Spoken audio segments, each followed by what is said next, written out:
2022 నుంచి 2023 వరకు మొత్తం 9 ప్రెడిక్షన్స్ అనేవి ప్రూవన్ అయ్యాయి. Hi friends, welcome to HLN జ్యోతిష్యాలయం. ఈ వీడియో ఆఖర్లో నా ప్రూవన్ ప్రెడిక్షన్స్ ఉన్నాయి. మీరు కనుక నా వాట్సాప్ గ్రూప్లోకి యాడ్ అవ్వాలనుకుంటే కనుక ఇక్కడ మోర్ అని ఉంటుంది, ఆ మోర్ మీద క్లిక్ చేయండి. ఇలా డిస్క్రిప్షన్ ఓపెన్ అవుతుంది. డిస్క్రిప్షన్ ఓపెన్ అయిన తర్వాత ఇక్కడ వాట్సాప్ గ్రూప్ లింక్ ఉంది, అట్లాగే ఇక్కడ మోర్ అని ఉంటుంది ఇంకా. సో ఇవన్నీ లింక్స్ అనమాట. ఈ లింక్స్ అన్ని కరెక్టే. పలానా టైంలో ప్రూవన్ అయింది అనుకుంటేనే నా ఛానల్ సబ్స్క్రైబ్ చేసుకోండి. ఇలా నా వాట్సాప్ గ్రూప్ లింక్ ఉంటుంది, జాయిన్ గ్రూప్ అని ఉంటుంది. తులారాశికి అధిపతి శుక్రుడు. తులారాశిలో చిత్త 3-4 పాదాలు, విశాఖ 1-2-3 పాదాలు మరియు స్వాతి 4 పాదాలు ఉంటాయి. ఈ నక్షత్రం వాళ్ళందరికీ నేను చెప్పే వార ఫలితాలు వర్తిస్తాయి.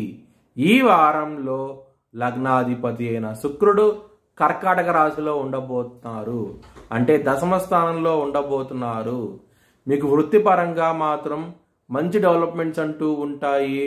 మీకు ప్రమోషన్స్ కూడా వచ్చే అవకాశం ఎక్కువగా ఉన్నాయి. 2వ స్థానం అధిపతి అయిన కుజుడు 12వ తారీఖు నుంచి అష్టమ స్థానానికి వెళ్ళబోతున్నారు.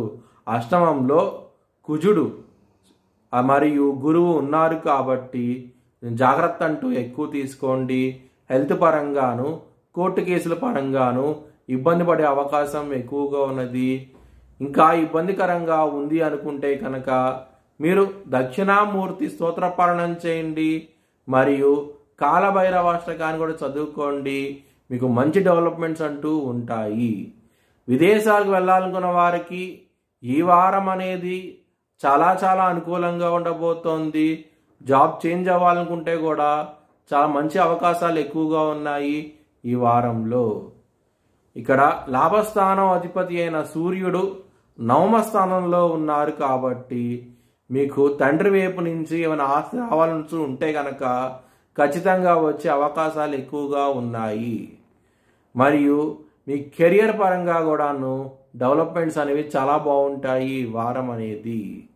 లవర్స్కి మాత్రం ఈ వారం అనేది అంత అనుకూలించడం లేదు, బ్రేకప్ అయ్యే అవకాశాలు ఎక్కువగా ఉన్నాయి.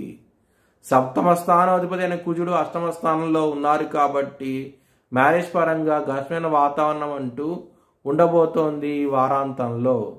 మీ భవిష్యత్ వివరాల కోసమై హెచ్ఎల్ఎన్ జ్యోతిష్యాలయాన్ని సంప్రదించండి. 2024 భారత్ ప్రైమ్ మినిస్టర్గా నరేంద్ర మోడీ రీఎలక్ట్ అవుతాడని చెప్పి నేను మార్చ్ 2022లో చెప్పడం జరిగింది. అది ఈ నెల ప్రూవ్ అయ్యింది.